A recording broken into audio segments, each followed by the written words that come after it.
সারা বাংলা জুড়ে 5,000 লোক দেখাক যাকে নরেন্দ্র মোদীর সরকার গত 12 বছর ক্ষমতায় থাকার পরে কোনো যুবক বা যুবতীর হাতে একটা কর্মসংস্থানের নিয়োগপত্র তাদের কেন্দ্রের সরকার তুলে দিয়েছে।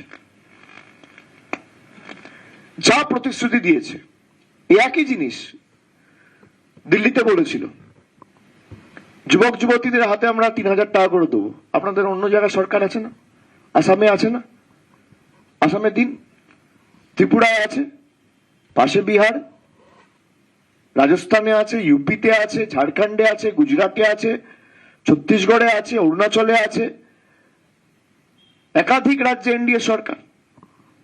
আপনারা করুন, করে দেখান, কেউ তো বারণ করছে না।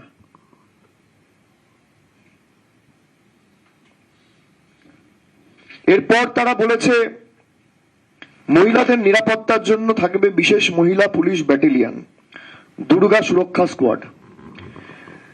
যাদের দলের নেতা সাংসদরা মা দুর্গার বংশ পরিচয় নিয়ে প্রশ্ন তোলে, দুর্গাপুজো যে কমিটিগুলো কলকাতায় করে তাদের বিরুদ্ধে ইডি সিবিআই আয়করের নোটিশ দেয়, তারা নাকি দুর্গা ঠাকুরের নামে নতুন সুরক্ষা স্কোয়াড তৈরি করবে, তারা নাকি মা দুর্গার নামে সুরক্ষা স্কোয়াড তৈরি করবে।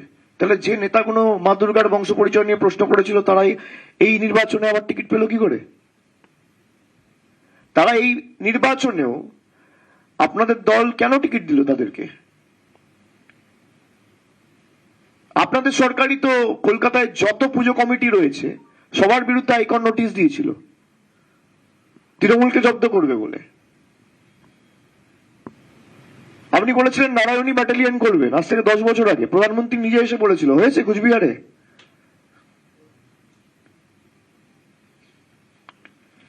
এরপর তারা বলেছে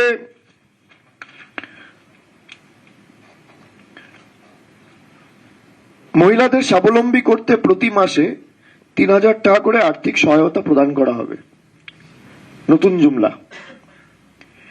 আমি একটা ছোট্ট ভিডিও খালি আপনাদের দেখাবো, ভিডিওটা চালাও। 8 मार्च अंतर्राष्ट्रीय महिला दिवस है। 8 मार्च तक दिल्ली की बहनों के खाते में 2,500 रुपया पहुंचना शुरू हो जाएगा। 2,500 रुपया पहुंचना शुरू हो जाएगा। हर महीना 2,500 मिल जाएगा और गैस चूल्हा मिल जाएगा फ्री में। हमें तो कुछ भी नहीं मिल रहा अभी तक। ওখানকার হিন্দু বিক্রি হয় না, এখানকার হিন্দুরা 500 টাকার লোভে ভোট দিচ্ছে অন্য জায়গায়। এখানকার অনেক জালি হিন্দু থাকে, পশ্চিমবাংলায় নিজেদের 500 টাকায় বিক্রি করে। এখনো লক্ষ্মীর ভান্ডার পাওয়া মায়েরা আছেন, আমি সেই সমস্ত পরিবারের স্বামীদেরকে বলছি ওই মায়েদেরকে ঘরের বন্দি রেখে দেবেন। ভোটটা দিতে হবে পদ্ম ফুলে, জোড়া ফুলে নয়। এই লক্ষ্মীর ভান্ডার আর বেশি দিন চলবে না। লক্ষ্মী ভান্ডার বন্ধ, ভাতা বন্ধ। আপনারা যে ভিডিওটা দেখলেন সেখানে আপনারা দেখছেন দেশের প্রধানমন্ত্রী স্বয়ং দিল্লি বিধানসভা নির্বাচনের আগে 2025 সালের ফেব্রুয়ারি মাসে তিনি বলছেন যে আন্তর্জাতিক মহিলা দিবস অর্থাৎ 8ই মার্চ 2025 সালে দিল্লির যত মহিলা রয়েছে সবার ব্যাংক অ্যাকাউন্টে দিল্লির সরকার যদি বিজেপি ক্ষমতায় আসে তাহলে 8 তারিখে সবার অ্যাকাউন্টে 2,500 টাকা করে যাবে। আজকে 2026 সালের এপ্রিল মাস, প্রায় 14 মাস হয়ে গেছে, একজন মহিলা 5 পয়সা পায়নি। এই হচ্ছে নরেন্দ্র মোদীর আসল চেহারা, এই হচ্ছে বিজেপির আসল চেহারা। এটা আমি বলছি না, নরেন্দ্র মোদীর প্রতিশ্রুতি। সেখানে অমিত শাহ এসে বলছে আপনাদের 3,000 দেবো। আরে যেখানে আপনারা প্রতিশ্রুতি দিয়েছেন আগে তো সেটা বাস্তবায়িত করুন।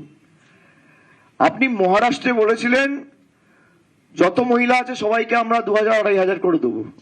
সার্ভে সমীক্ষার নামে সমীক্ষা করতে গিয়ে 90 লক্ষ মহিলাকে বাদ দিয়ে দিয়েছেন। এগুলো তো পাবলিক ডোমেনে রয়েছে, জনসমক্ষে রয়েছে।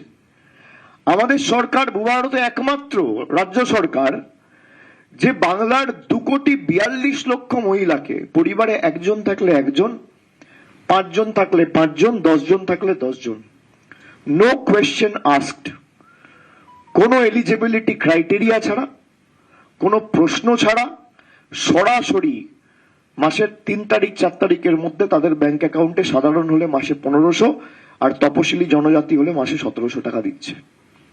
আপনি একটা রাজ্যে করে দেখান, আমাদের চ্যালেঞ্জ, আমি তো কোনো সভা থেকে বলছি, আপনি করে দেখান। আপনি তো দিল্লিতে বলেছিলেন 2500 দেবো, তো দিল্লির মুখ্যমন্ত্রী এখানে এসে প্রচার করছে আর দিল্লির মহিলারা টাকা পাচ্ছে না।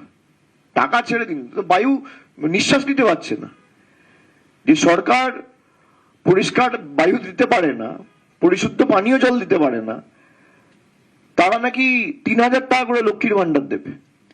বিজেপির প্রতিশ্রুতি পত্র হচ্ছে কোন রাজনৈতিক দলের ম্যানিফেস্টো বা ওই প্রতিশ্রুতি পত্র না, এগুলো হচ্ছে ওই চিটফান্ড সস্তার কোম্পানিগুলো রয়েছে, চিটফান্ডের প্রতিশ্রুতি পত্র।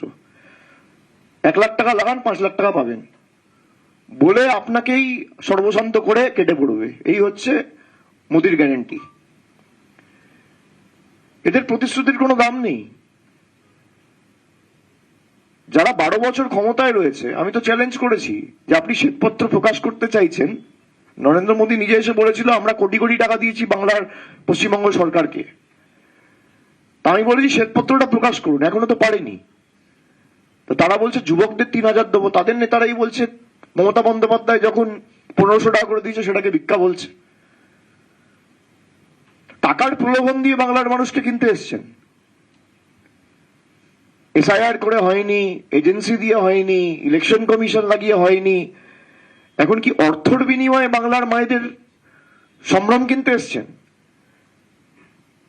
তাদের মর্যাদা সম্মান আপনারা কি মনে করেন 3000 টাকায় মানুষ বিক্রি করবে? আপনি দিন, আপনার তো কেন্দ্র সরকার রয়েছে, ডিবিটি যদি কোনো কেন্দ্র সরকার করতে চায় কোনো বাধ্যবাধকতা নেই, কোনো বাধা নেই। আপনারা তো রাজ্য সরকারের কোনো ফেডারেল স্ট্রাকচার মানেন না, যুক্তরাষ্ট্রীয় কাঠামো মানেন না। আপনার ইডি সিবিআই যখন রেড করতে আসে তখন তো পশ্চিমবঙ্গ পুলিশকে জানিয়ে আসে না, ডাইরেক্ট আসে। তা আপনি যদি 2,42,00,000 মহিলাকে 3000 টাকা দিতে চান, রাজ্য সরকারকে বাইপাস করে ডাইরেক্ট দিন, কেউ তো বারণ করছে না। আপনি যদি যুবক যুবতীদের 3000 টাকা দিতে চান, তার সাথে ভোটের কি? আপনি দিন ডাইরেক্ট, কেউ তো বারণ করছে না। আপনার ইডি সিবিআই যখন আছে তখন তো রেড করতে পারে, আপনার এসআইআর যখন করলো তখন তো যা ইচ্ছে তাই নিজের ইচ্ছা মতো করে যাকে ভোটার তালিকায় রাখবো আর যাকে বাদ দেবো ঠিক করে নিয়ে তারপর সে নিজের ইচ্ছা মতো করলেন। তা মানুষকে পরিষেবা দিতে গিয়ে আপনারা আটকে যান কেন? আপনাদের সমস্যাটা কোথায়? তারা বলেছে